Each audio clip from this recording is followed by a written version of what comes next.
Bringing excitement to Asia with the return of 3 of the most iconic evacuated castaways in the show's history. It took almost a year for my hands to heal. Now wait a minute, this almost killed you. They'll be up against 15 new players, including a former child star. I was on a television show in the 80s called The Facts of Life. And a National League MVP. My claim to fame, fighting with bombs in the dugout. And everyone is ready to battle to become the sole survivor. If I come off as a villain, I don't care as long as I get paid. Bring it on. I will chew you up, spit you out, and not give it a second thought.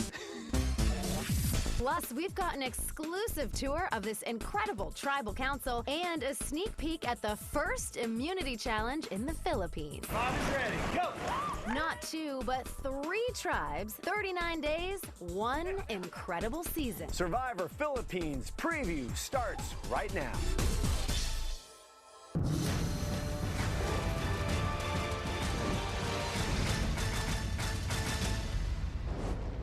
Welcome to Survivor Philippines Preview. I'm Maria Sansone here in the Philippines. Over the next hour, we'll explore everything about the new season, from contestants to twists to challenges.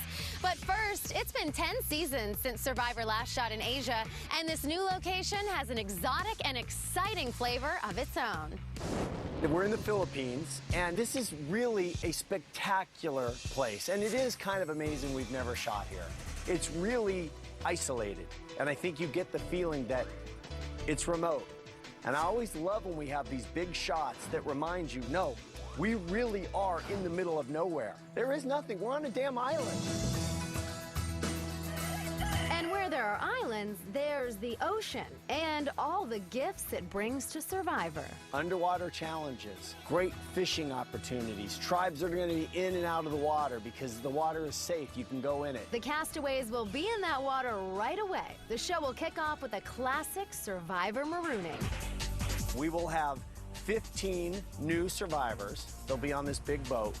Then I'll come up, and then we'll have the 3 returnees come up. Skupin, Penner, and Russell Swan. And then once we have all 18 people on the boat, they'll have 60 seconds to gather as many supplies and chickens as they can, and then get their rafts and get overboard and start paddling to camp. This season, we decided to go with 3 tribes, and the real impetus for that was we wanted to break up the way the alliances have been working. And people have kind of locked into this 5-person alliance thing, and it's become a little predictable. So when the idea came up of 3 tribes, and we thought, let's have returnees again, what variations do we have in 3s? And the one that really stood out was evacuees. They were pulled from the game because they played too hard. So let's bring them back. And that was exciting. It was exciting to everybody the minute we heard it. It wasn't hard to pick our 3. I could lie and tell you it wasn't. The returning players will make a huge impact this season. And who deserves a second chance more than the first player ever to be injured and pulled from the game? Waiting 22 seasons was a long time for a lot of people. Wondering where I've been, I think many people have given up on the fact that I'll ever come back. Skupin was a no-brainer because he's the most iconic evacuation ever in the history of any reality show. Michael Skupin was removed from the game during the 6th episode of Survivor Australia after he fell into the tribe's fire. He's burnt pretty bad, Terry. I inhaled this big, thick cloud of smoke, and I remember losing consciousness. And the last thing I remember is reaching my arms out to break my fall as you would instinctively do. And the weight of my body just buried my hands deep into the hot embers. When I came to 10 or 15 or 20 seconds later, I had been burned badly enough where I knew I needed medical attention. It took almost a year for my hands to heal. I think I've changed a lot, partly because of what happened. The 50-year-old father of 7 is returning to a show that has changed dramatically since his first time as a castaway. I know what to expect. I know I can't be broken mentally or emotionally. I know no matter how tough the elements get that I can get through it. So that won't even be a factor to me this time. I'm determined to keep the streak alive of returning players making it to the end.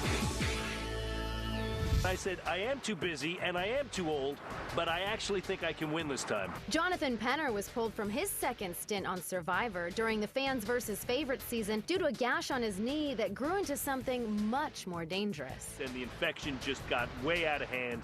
And within 72 hours, I was out of the game, just in danger of losing my leg and I guess potentially my life if the infection spread. Though it seemed to be the worst thing that could have happened to me, because it happened to me, I'm back here with a better shot at $1 million. And they said, you know, what about your knee? Are you okay? And I said, actually, I am. You know, it was rough there, but that's 4.5 years ago, you know. My knees have gone anyway, but not because of the injury, just because I'm an old coot now. Penner, great character. Still want him to get a shot to play this game. I'm a lot older, I assume, than most of these folks. So, you know, I can't be their dad. They don't want that. I don't want that. I don't want to be their boss. Even if I become the leader, I'm not that interested in being the leader, you know.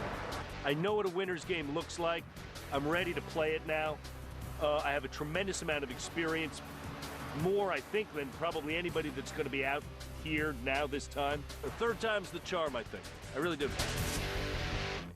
I absolutely did not think I would ever be back on Survivor. The third returning player this season is Russell Swan, who was medevaced during Survivor Samoa after collapsing from severe dehydration. I knew I had been knocked out because I felt myself hit my back. And the next thing I remember is I'm in a van and they're saying you're out of the game.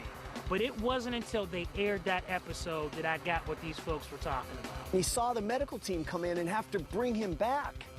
And he called me up and he said, oh my God, I didn't realize how bad it was. Can I go again? Though he was chosen as chief or leader in Samoa, Russell says he'll make sure to avoid that role here in the Philippines. If this leadership thing comes up, I'm throwing myself under the bus. I could almost die for crying out loud, you know, and I'll look for that military-esque strapping white guy who, you know, thinks he's like one of these G.I. Joes. I'll say, this is a real leader, and I'll just completely throw it on him. And he's also learned another crucial Survivor lesson.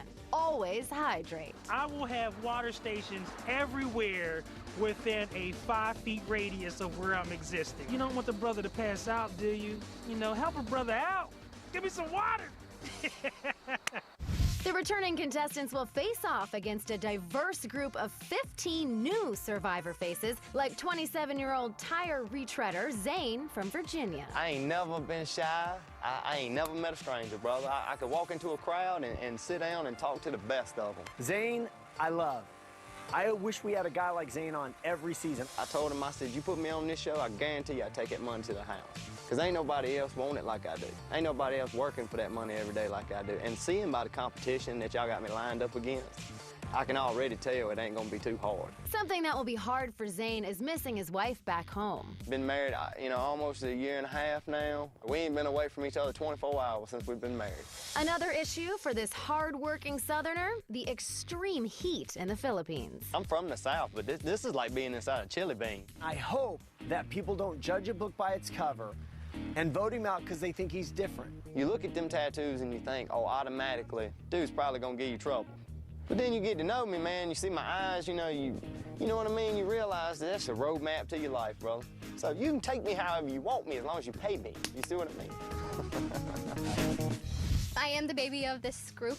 At 20, Angie is the youngest castaway this season, and she's hoping that works in her favor. You know, I can use it to my advantage. I can look to the older people. I want them to see me as maybe their daughter figure, and the younger tribe, I want them to look at me as a friend. And it never hurts to be underestimated. People see me as this cute little dumb blonde, and then I surprise everyone and kick some butt.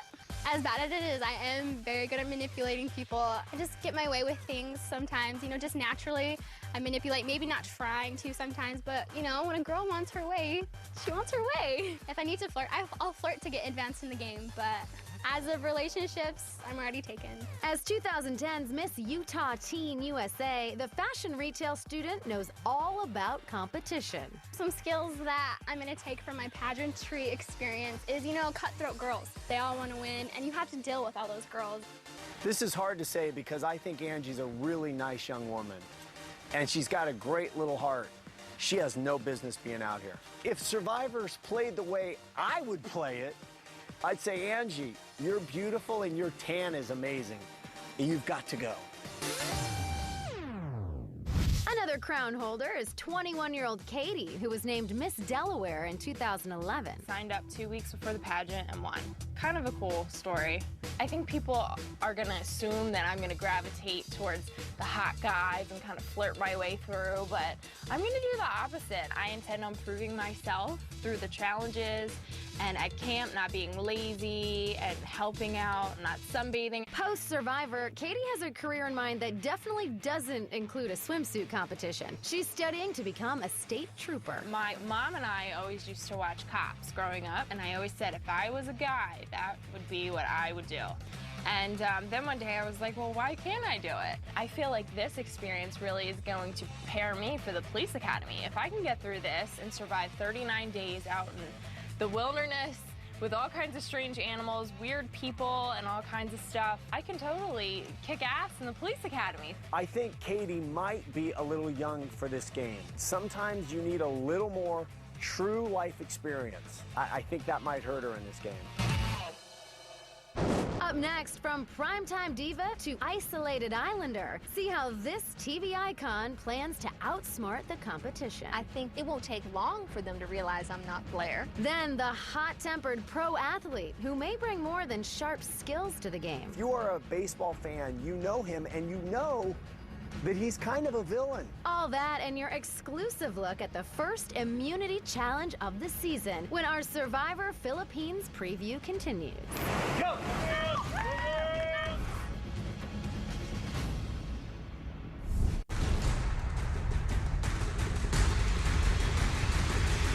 Welcome back to Survivor Philippines preview. I'm Maria Sansone, and it's time to introduce some more of this season's contestants. Now, for fans of a certain 80s sitcom, this next castaway should be a very familiar face. I was on a television show in the 80s called The Facts of Life. For 9 seasons, Lisa Whelchel played snobby rich girl Blair Warner, a character who would not fare well on Survivor. Blair would never know. Her idea of a jungle is an atrium in a hotel lobby or something, so there's no way. Even if you know in your head that people aren't the characters they play on television, that's still how you relate to them. It won't take long for them to realize I'm not Blair. It's fun to have somebody like that, this iconic television personality, but what makes it really great for us is she's a Survivor fan, a true fan. I'm such a fan that I've not missed even one episode in 24 seasons. After Facts of Life, Lisa got married and had 3 kids, and also made a name for herself outside Hollywood as a Christian speaker.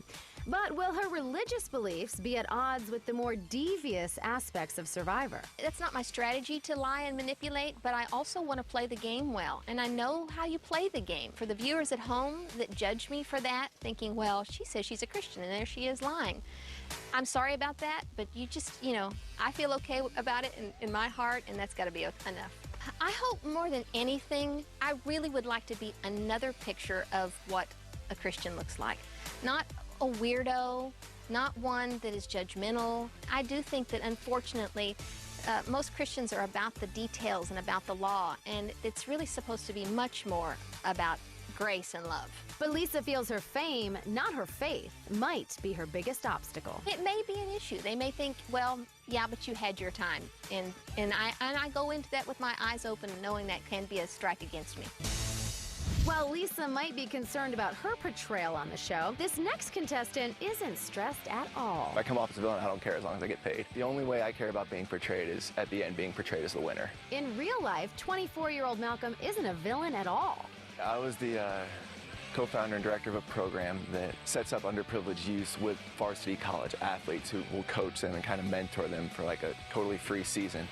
Malcolm originally applied for the show 3 years ago, but plans on keeping that a secret. Early on, I'm not telling anybody that I'm a super fan of the show. There's no reason to give people a reason to get rid of me. I'll be kept around because of my charming personality.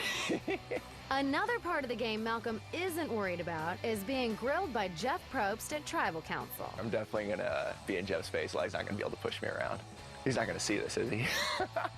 Malcolm is a guy I would align with early. I like him. He's sort of an Aussie type.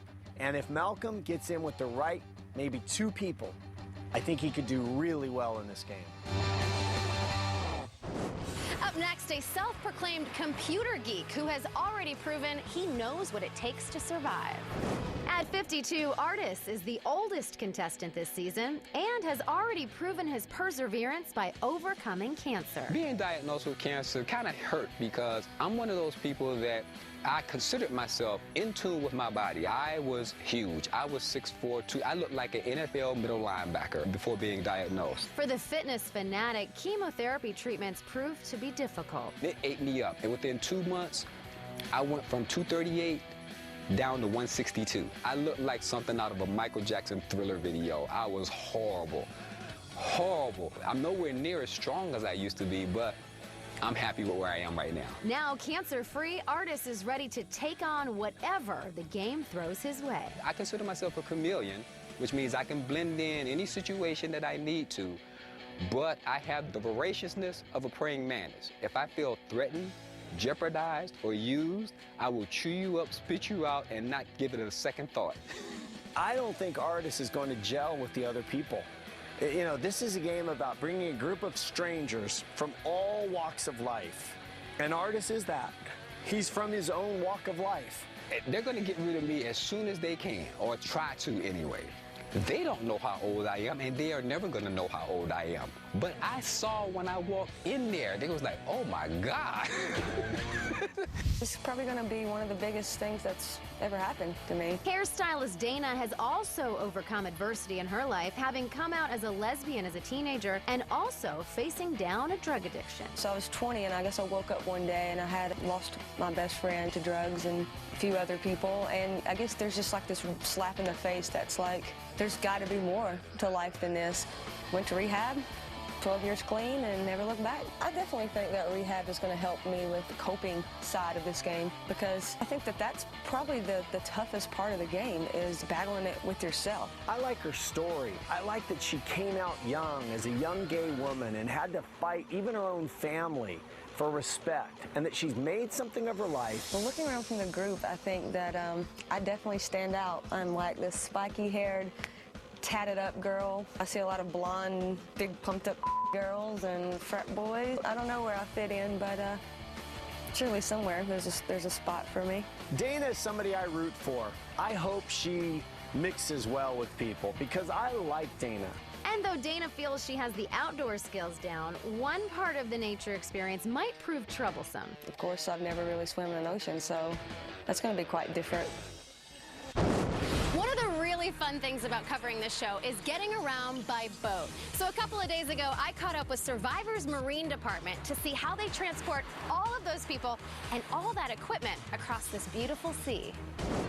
I'm here with Henny Rawl, head of Survivor's Marine Department. Now, here in the Philippines, everything happens via boat, and that's your job. Exactly. I'm in charge of getting all the people over here, transportation from the airport, coming to location, and then once we're on set, getting all the camera guys out, getting gear out, getting equipment out, getting challenges out. So how many boats do you have here in the Philippines for Survivor? On this location right now, we have about 30 boats.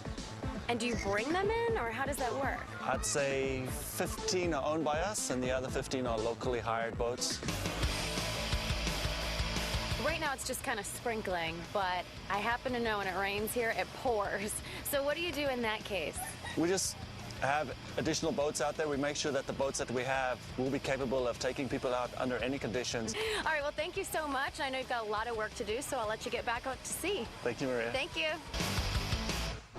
Up next on Survivor Philippines Preview, from the signature tiki torches to the vibrant tribal flags, we're giving you a behind-the-scenes look at how all of these island props come to life. This is hard work. Then it's game on as I go head-to-head in the ultimate challenge. The adrenaline is pumping and I am ready to take on Survivor Philippines. Arr! And later, meet the free-spirited contestant who definitely has her eye on the prize. Jeff Probst, Dimples, Survivor, all of it. I want to put it on a plate and eat it. I have no idea what planet she's on. Stay with us.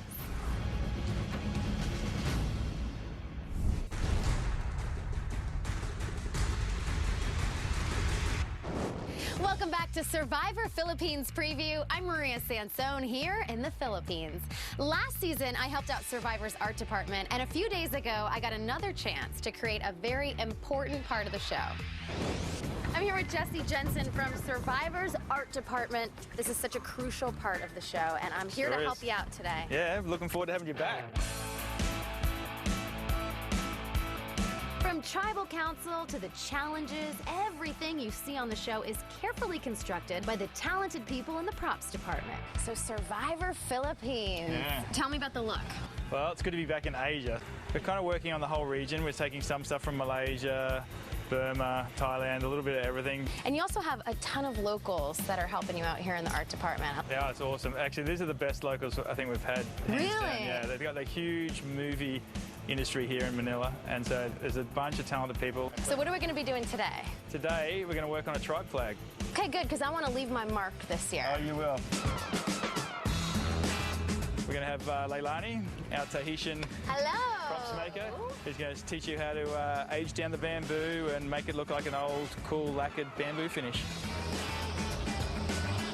Oh, that's so cool. It's like spray painting with fire. So you can see what she's done. She's just used the torch to dry out the bamboo, and it gives that kind of burnt, aged effect. And then she'll put a lacquer over it to give it that kind of shiny, glossy look. Oh, wow, that changes it instantly. Are we ready for the finishing touches? We are. The actual flag part? Here you go. So this. Very cool. First, if you could get the other side of that, is wire it on so that it won't come off in the strong winds and the storms. This is hard work. We've actually done 2 prints of the flag, and we've sewn them to a canvas base. So it's heavy duty. It is. We also have to paint all the main lines, like around the survivor, around the border, the tribe name. It takes ages, but we don't mind that. Take that for granted when we're watching at home. Yeah, you do. But now we know how much work it is. Yes, and you're doing it for us, saving us time. Well, guys, thank you so much. It's always so much fun here at the art department. It's always a pleasure having you.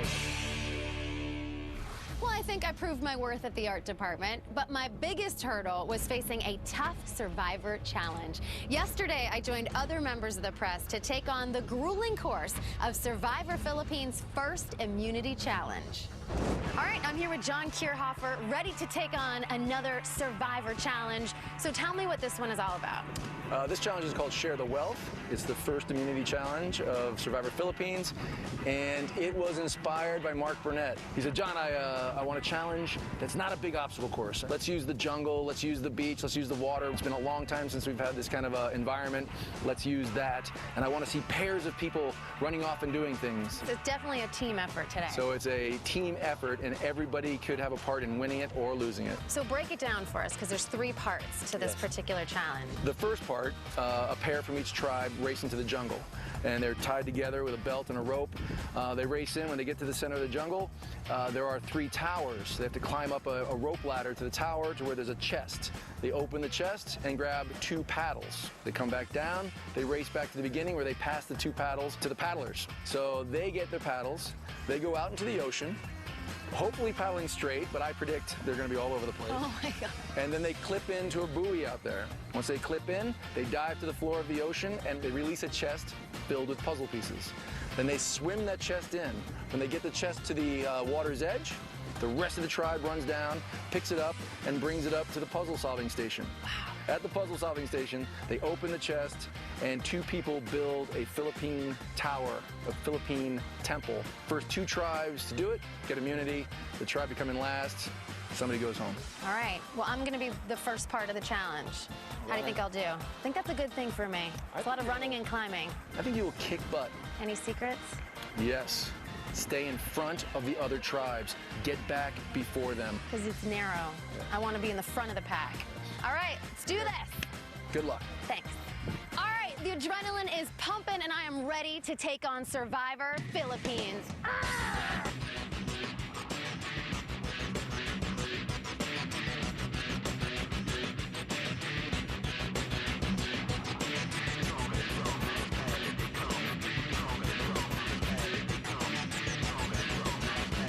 We're this close to a victory!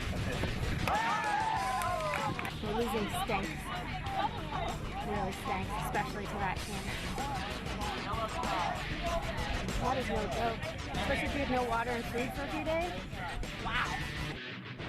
Just ahead on our Survivor Philippines preview, see how this married mom plans to use her sexpertise to her advantage. You have to really read people and know when you can kind of push that, when it's going to work, and when to box it up. Plus, this former Major League second baseman used to fight his own teammates. So how will he deal with his competition? If need be, I'd turn around and slap him upside the head on the back end and kick him off the island. All that and a sneak peek of the contestants' first immunity challenge right after this.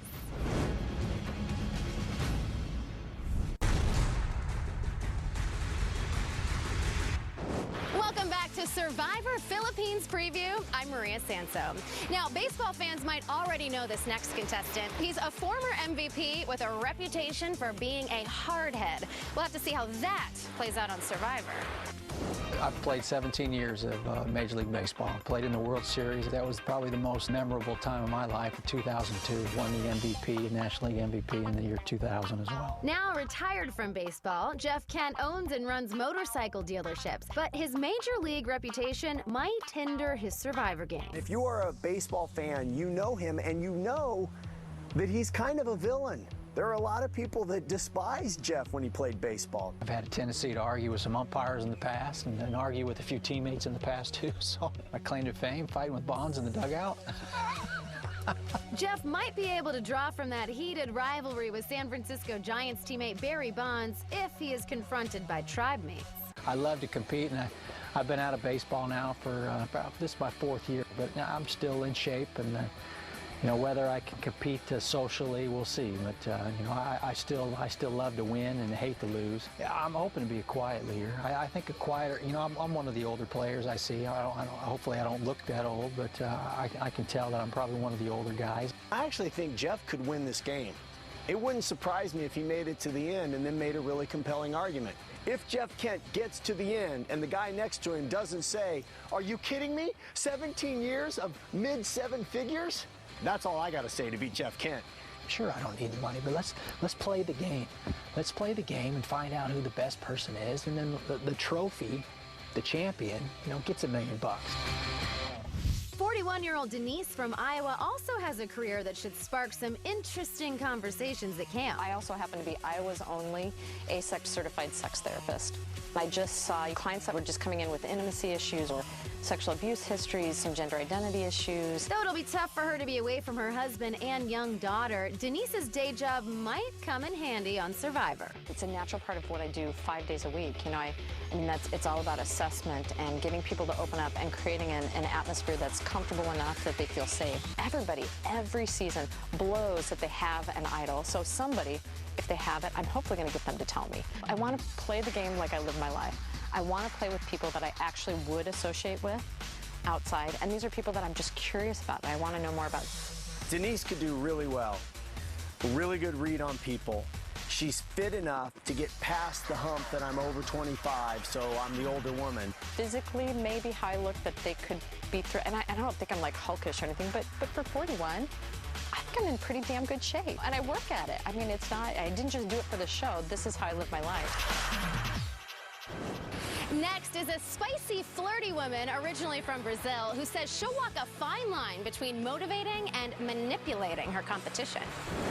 I'm very funny, and then people usually laugh a lot about the way I sound, like the way I say things, my accent. So yeah, hopefully I will be the entertainment card. I'm gonna be bringing a lot of sass, a lot of spunk, a lot of charm. I'm a very charming person. I can manipulate situations for my advantage. Another advantage for Abby is her life experience traveling the world as a nanny, but she's not sharing that information with the tribe. For them, I'm just gonna be a student trying to figure out what to do. I'm not even gonna tell them I'm 32. I'm gonna say that I'm in my 20s. I don't want them to think that I have all this life experience. She's also keeping her love life and boyfriend back home a closely guarded secret. I'm gonna be able to use my physical abilities, and I am highly adaptive. I adapt, easily. I think I'm gonna be a strong competitor. I hope so, knock on wood. If the game overwhelms her, or if she feels like they should take care of her, they'll be done with her so fast because she's not that charming. And that's my question with Abby. Is she going to truly invest? If so, and she makes it deep, she could do really well. At 24, business student Carter is the youngest male this season. I think Being a young male in this game definitely used to be your ticket into at least the merge. But I would say in the past, few seasons that started to shift where it starts being like we need to figure out if we want to get rid of this person right away or not. Carter doesn't see love blooming as he works his way toward the $1 million prize. Yeah, as far as relationships on Survivor go, it seems to me the girl always comes out ahead. I think girls flashing their eyelashes at you is maybe, sometimes a warning sign. I am a young person, and some of these people have had a lot more time on this earth. I could definitely see just youth and naivety and maybe flakiness, rubbing people the wrong way, but I hope not. I hope to play this game solid. And if he doesn't socialize, if he reverts to being an introvert or gets quiet, it'll kill him in this game. So I'm rooting for Carter to let his color bloom.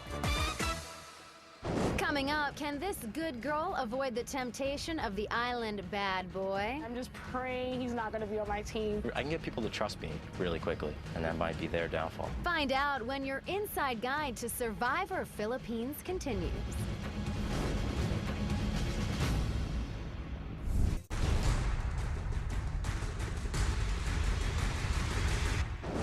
Welcome back to Survivor Philippines Preview. I'm Maria Sansone. Time to meet the last batch of contestants. First up, a woman from Brooklyn who says she's playing the game for a higher power.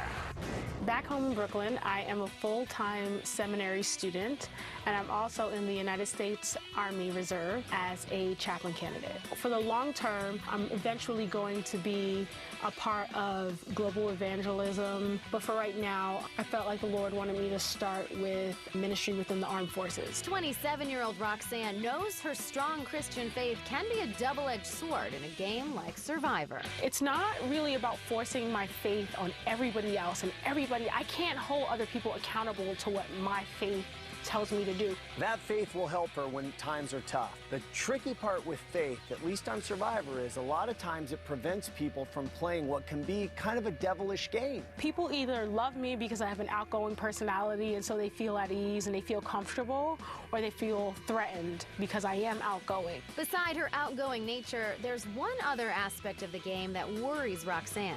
I think one little small thing is that there's one guy that's just so good looking, and I'm just praying he's not going to be on my team, because good looking people in a game where people are manipulating, that could be trouble. Literally, he looks like Prince Charming out of a Disney movie.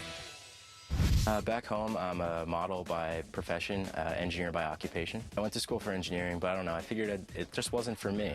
It wasn't as creative as I wanted to be. 24-year-old New Jersey native Pete knows what role he might play on this season, and he's ready to take it on. I'm definitely going to be viewed as a villain by the show, and I don't really think I have a problem with that, because people have to realize that on the show and off the show are two completely different things. So this is Survivor. You have to lie, cheat, and steal. I think everybody's going to think I'm just a pretty boy, one kid who's not going to really be able to survive out here, but they're going to be proven wrong. I can get people to trust me really quickly, and that's definitely going to be a huge asset, and that might be their downfall. He feels his profession gives him a leg up on the competition. Well, I'm a model, so lack of food is never really a big issue. Pete can't win the game. He could get far. His muscle might get him a ways. I think he'll get played in Alliance. I expect he'll be blindsided, and that's how he'll go out. Jewelry designer Sarah, who goes by Dawson, loves her Survivor setting so much she might never want to leave. On the island, I'll be in my element. I'll be barefoot and happy without any stop signs telling me to stop or walk signs telling me when to walk. I'll be good. Jeff Probst, Dimples, Survivor, all of it. I want to put it on a plate and eat it. Speaking of eating, this strict vegetarian figures the organic surroundings will give her plenty of food options. Shoot, this is great. I've got trees, that's brunch. I've got grass, that's dinner. I'll eat dirt, that's fine, It's organic. I would vote Dawson out so fast because I have no idea what planet she's on. I'm coming off exactly like I come off to everyone else who hasn't heard me speak like an idiot. I don't care if I come off as that because maybe that's part of my plan. One thing that's not part of the 28-year-old's game plan, flirting. If I'm a flirt, I'm out. Off the island. Unlike Dawson, 26-year-old investment banker RC is not necessarily feeling at home on the island. I'm a New York City girl. I'm not really used to bugs and camping. I'm really not that kind of person. Yeah, I'm a little nervous, but I mean, we have rats in the city in the subway system, so I know what they look like. But RC is determined not to let her urban roots hurt her in the game. I think people think of me as much more of a girly girl than I actually really am. I'm a big swimmer. I've been swimming since I was 5 years old. I don't think Ozzy has anything on me. I mean, yeah, I think the guy can hold his breath very, very well, but when it comes to swimming, he doesn't stand a chance. Though she feels confident physically, RC is a bit concerned about her social game. I'm very strong in my beliefs and what I think. So it might rub people the wrong way. Hopefully it doesn't. Hopefully I can keep myself in check. But inevitably, it's 39 days. You're going to piss someone off. RC is someone I like to go deep in this game. She's really sharp, great in the water, and I think she's got a good read on people. And this Survivor superfan is ready to get her game on. I mean, when Jeff invites us in and like we have a start challenge, it's gonna be like someone's gonna have to pinch me because I might be dreaming. For the first time in a few seasons, Survivor is in a brand new location. And I can tell you from experience, it is very remote. In fact, it takes a village to get here. My big adventure kicked off with a 15-hour plane ride from Los Angeles to Tokyo, then Tokyo to Manila, where I hopped on this puddle jumper for a quick flight to the Caramoan region of the Philippines.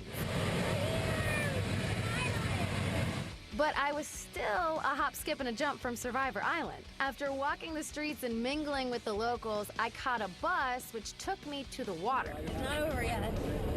Now we're getting on that small boat, very small boat, very choppy condition for 2 hours. I walked the plank, boarded the boat, where everything was going well until the boat broke! Yes, you heard me right. I mean, first of all, we're only floating on bamboo anyways, which is duct tape, and guess what? The duct tape fell off. I'm starting to think that this might be Survivor, Reporters at Sea. And like true survivors, we foraged on. After a quick fix and another hour sailing the high seas, we finally reached our destination. Your very own deserted island. It's truly Survivor style. Next, an unexpected twist as Jeff gives me an exclusive tour of the Survivor Philippines Tribal Council. First person voted out of the Survivor Press Tour. Then, get your first look as the contestants battle it out for immunity.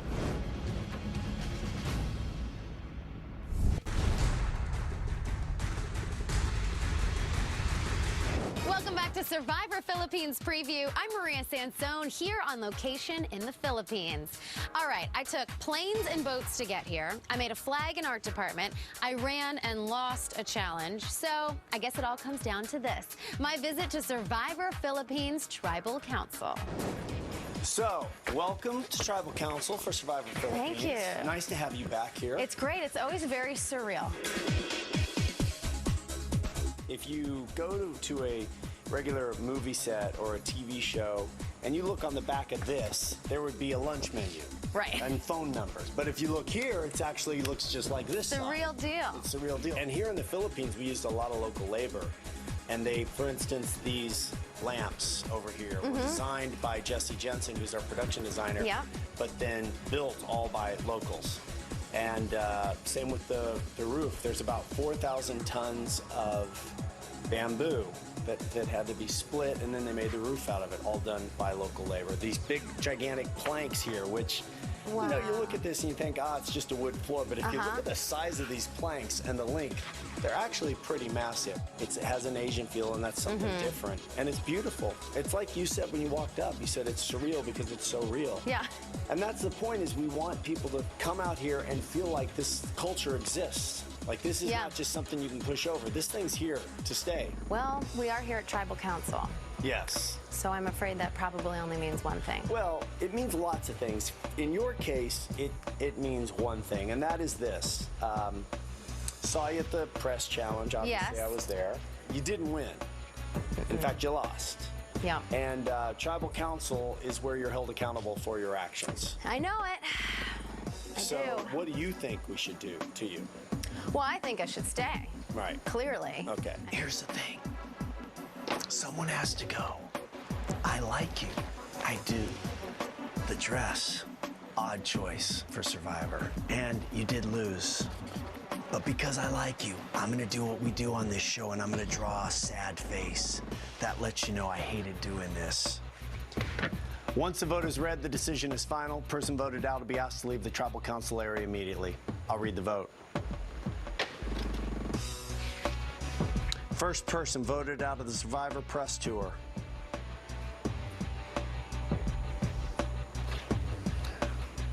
Maria, that's one. That's enough. Need to bring me your torch.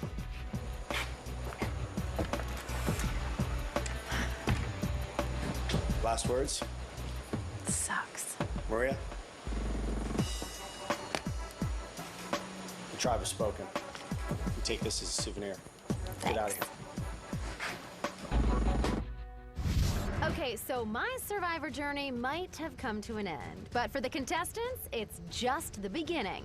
Here's your first look as the castaways run the first immunity challenge of the season.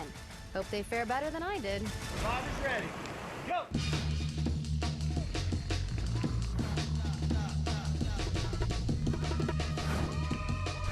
That's how you do it, working together.